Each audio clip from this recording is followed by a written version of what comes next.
नमस्कार, जनतंत्र टीवी देख रहे हैं आप। मैं हूं आपके साथ साहिल दुलिया। बुलेटिन की शुरुआत करते हैं। त्रिस्तरीय पंचायत चुनाव के लिए जिला पंचायत वार्ड, क्षेत्र पंचायत वार्ड, ग्राम पंचायत वार्ड और ग्राम पंचायत प्रधान पद की आरक्षण आवंटन सूची पर 3 दिनों में 326 आपत्तियां पंचायती राज विभाग को मिली है। इनमें से 181 ने जिले पर जबकि 145 ने ब्लॉक मुख्यालयों पर आरक्षण सूची पर सवाल उठाते हुए आवेदन किया है। विभागीय अधिकारियों का अनुमान है कि कुछ आपत्तियां ब्लॉक और जिला मुख्यालय दोनों स्थानों पर मिल रही हैं। जिला प्रशासन ने पंचायत चुनाव के 4 पदों के लिए आरक्षण आवंटन 2 मार्च की शाम को जारी किया। तो लिस्ट जारी करने के बाद 4 से 8 मार्च तक आपत्ति दर्ज करने का समय दिया गया है। इसके लिए जिलाधिकारी कार्यालय, जिला पंचायत राज अधिकारी कार्यालय और ब्लॉक मुख्यालयों पर व्यवस्था की गई है। इन स्थानों पर विभाग की ओर से कर्मचारियों की ड्यूटी लगाई गई है। आपत्ति को लेकर आने वाले लोगों से आपत्ति प्राप्त कर रिसीविंग दी जा रही है। हर आपत्ति को एक रजिस्टर पर दर्ज किया जा रहा है।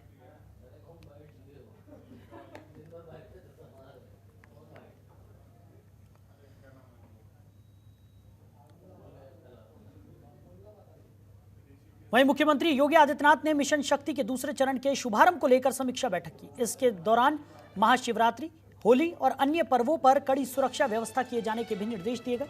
सीएम योगी ने कहा कि मेरठ, संभल, हाथरस और लखनऊ की घटनाओं में त्वरित कार्रवाई की जाए। उन्होंने पंचायत चुनाव के दृष्टिगत भी पूरी सतर्कता बरतने के निर्देश दिए हैं। तो मुख्यमंत्री योगी आदित्यनाथ ने वीडियो कॉन्फ्रेंसिंग के जरिए सभी जिलाधिकारियों, एसएसपी और एसपी से कहा कि इस महीने होलिका दहन होगा, जिसके दृष्टिगत सुरक्षा व्यवस्था की सभी बंदोबस्त पहले से ही कर लिए जाए। वरिष्ठ अधिकारी होली समितियों के पदाधिकारियों से वार्ता कर चौराहों पर होलिका दहन के बजाय पार्कों और खुले स्थान पर आयोजित कराने की व्यवस्था करें। ये भी सुनिश्चित करें कि कहीं यातायात बाधित न हो।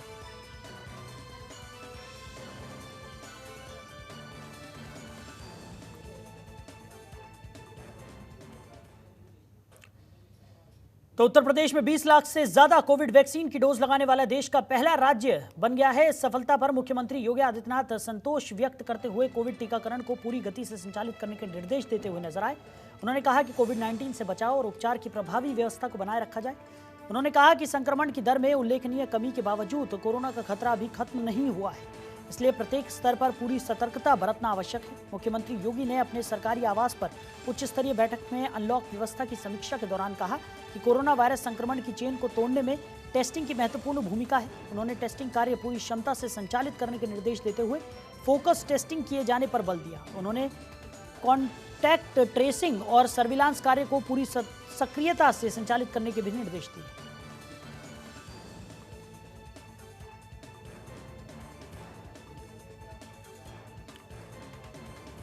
तो उत्तर प्रदेश के सीएम योगी आदित्यनाथ लोक भवन पहुंचे, जहां उन्होंने गोविंद बल्लभ पंत की पुण्यतिथि पर उनकी प्रतिमा पर माल्यार्पण कर अपनी और प्रदेश की जनता की ओर से श्रद्धांजलि अर्पित की। साथ ही सीएम ने गोविंद बल्लभ पंत को नमन किया। इस मौके पर सीएम के साथ कई आला अधिकारी भी मौजूद रहे।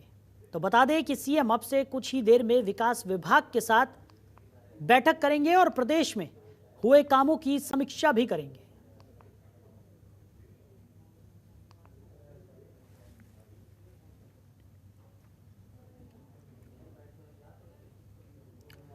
वहीं किसान और सरकार के बीच जारी तपिश के चलते कांग्रेस महासचिव और प्रदेश प्रभारी प्रियंका गांधी आज चौथी बार पश्चिम के रण में अपनी उपस्थिति दर्ज कराने पहुंची।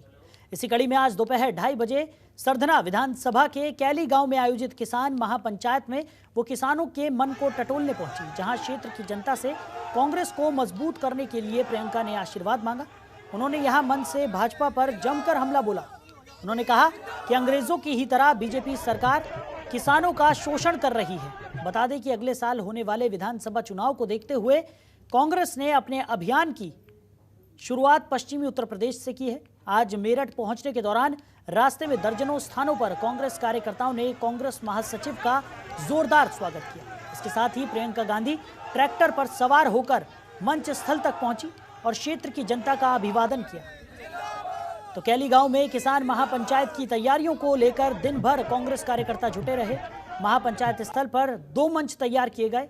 इसी मंच पर प्रदेश अध्यक्ष अजय कुमार लल्लू सहित वरिष्ठ नेता मौजूद थे। वहीं दूसरे मंच पर स्थानीय और प्रदेश स्तर के पदाधिकारी भी मौजूद रहे। आज इसी तरह से भाजपा की सरकार भी किसानों का शोषण कर रही है। 3 ऐसे कानून लाई है जिससे आपकी जो कमाई है वो आपको ठीक ढंग से नहीं मिल पाएगी। आप अच्छी तरह जानते होंगे कि ये 3 कानून क्या है। सबसे पहला कानून बड़े बड़े उद्योगपति खरबपतियों को जमाखोरी की इजाजत देता है। प्राइवेट मंडियां खुलेंगी, किसानों की सुविधाएं बढ़ेंगी। लेकिन असलियत क्या है कि अगर आप सरकारी मंडी में टैक्स लेंगे और प्राइवेट मंडी में नहीं लेंगे तो आस्ते आस्ते सब प्राइवेट मंडी की तरफ जाएंगे। इसका मतलब क्या है कि आस्ते आस्ते सरकारी मंडियां बंद हो जाएंगी। लेकिन प्राइवेट मंडी और सरकारी मंडी में जो फर्क है वो एमएसपी का फर्क है, न्यूनतम समर्थन मूल्य। सरकारी मंडी में यह तय है कि आपको न्यूनतम समर्थन मूल्य मिलना चाहिए, प्राइवेट मंडी में ऐसा कुछ नहीं होगा। तो आप सोच सकते हैं कि कुछ समय बाद तमाम प्राइवेट मंडियां खुलेंगी, सरकारी मंडियां बंद हो जाएंगी और आपको न्यूनतम समर्थन मूल्य मिलना बंद हो जाएगा। अब तीसरा कानून सुनिए। तीसरे कानून में यह लिखा है कि अगर कोई बड़ा खरबपति आए और आपके साथ सौदा करे तो उसको इजाजत है कि वो आपके गांव आ जाएगा और वो कहेगा कि ये आप 10 किसान हो, आप मेरे लिए गन्ना उगाओ और मैं इस गन्ने के लिए 500 रुपये आपको पर क्विंटल दूंगा। जो मोदी जी देश भर में जाकर कह रहे हैं कि किसानों की भलाई के लिए बने हैं, किसानों के लिए है ये कानून, आज भी शायद बंगाल में यही कहेंगे। ये जो 3 कानून हैं ये क्या आपकी भलाई के लिए बनाए गए हैं या मोदी जी के खरबपति मित्रों के भलाई के लिए बनाए गए हैं? ये तो स्पष्ट है कि इन कानूनों को बनाने से पहले किसी किसान से नहीं पूछा, किसी गन्ने किसान से पूछा है। क्या आप एक ऐसे किसान को जानते हैं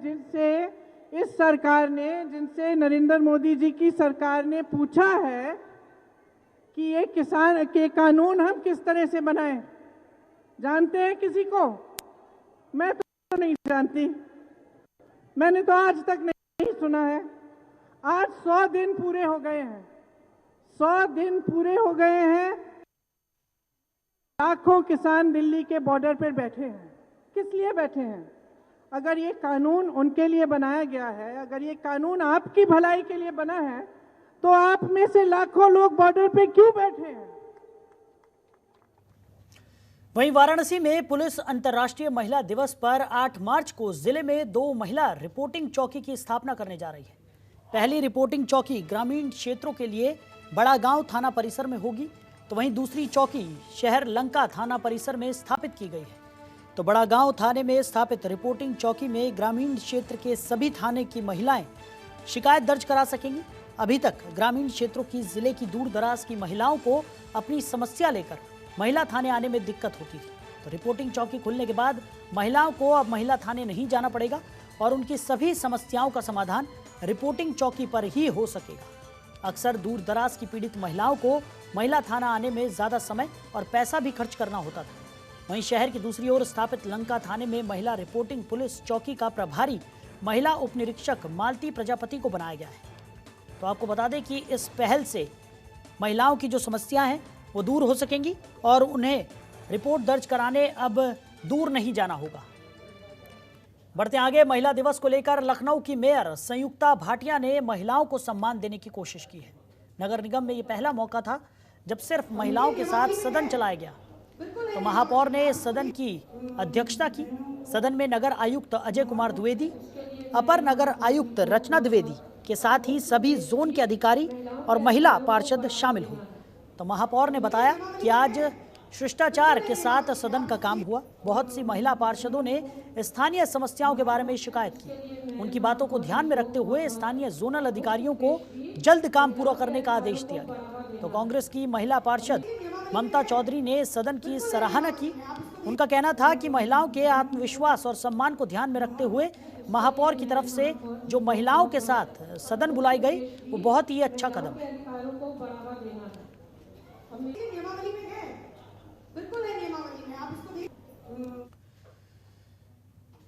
वहीं अकील धमकी मामले में जेल प्रशासन ने अपनी सफाई जारी की है।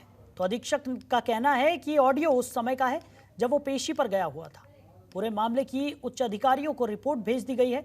गौरतलब है कि पुलिस प्रशासन ने अकील को मोबाइल देने वाले सिपाही के खिलाफ भी कार्रवाई की है।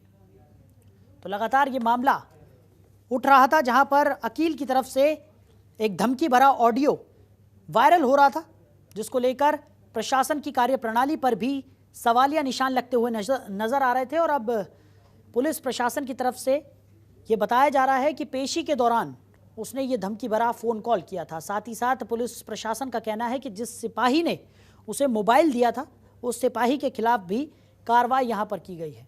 तो फ़ोन देने वाले सिपाही के खिलाफ भी कार्रवाई की जा रही है। और अकील धमकी मामले में जेल प्रशासन ने ये बड़ा खुलासा यहाँ पर किया है। अंसारी एक हमारे यहाँ सिद्धदोष और विचाराधीन बंदी है जो लखनऊ अपने 2 केसों के पे उसमें तिथि पे गया था।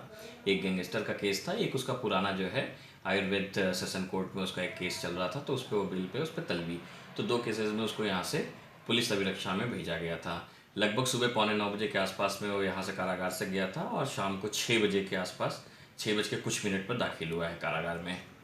और तथाकथित मीडिया के माध्यम से और ऐसी से जानकारी हुई कि 5 बजे के आसपास में उसने किसी व्यक्ति को फ़ोन करके कुछ धमकी भरी भाषा में कुछ शब्द अपने कहे हैं।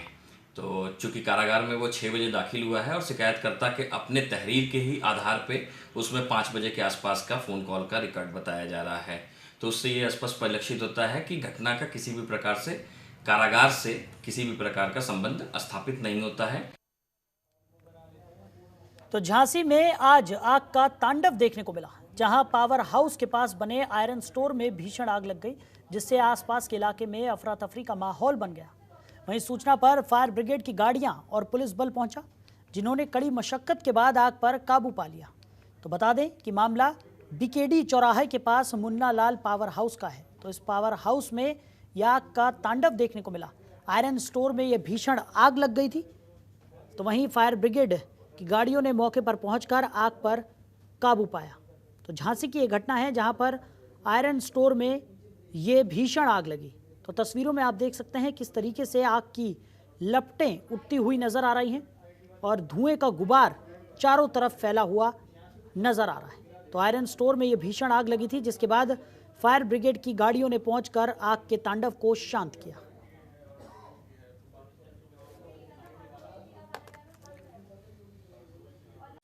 खबरों के निष्पक्ष विश्लेषण के लिए सब्सक्राइब करें Jantantra TV and press the bell icon. Never miss any update.